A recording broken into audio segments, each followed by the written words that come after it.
تحدي تخمين اللاعب من خلال انتقالات الأندية، وأول ما أخطأ راح أوقف الفيديو. فخلينا نبلش، وقبل ما نبلش لا تنسى تسوي لي اشتراك، باقي لي 2000 مشترك ووصل ل 100,000 مشترك. خلينا نبلش. أول واحد فالنسيا رايسينج، أتلتيكو، انتر ميامي، ديبول. يس ديبول صح. ثاني واحد برشلونة، تشيلسي، ساندرلاند، تشيلسي. أنا أقول جويو، هذا كان يلعب ويانا يا شباب صح.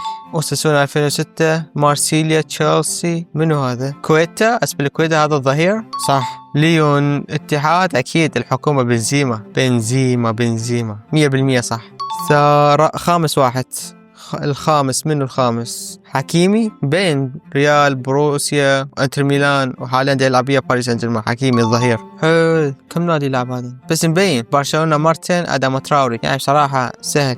شو هالشعر هذا؟ معقول هذا شعره؟ منو هذا؟ اياكس، ساندرلاند، ليفربول، اتفاق. فينالدو. معقولة فينالدو؟ خطأ والله، عبالي فينالدو. وبس هاي اول خطأ. لا تنسى تسوي لي فولو او اشتراك، واكتب لي انت بالتعليقات خطأت بكم واحد.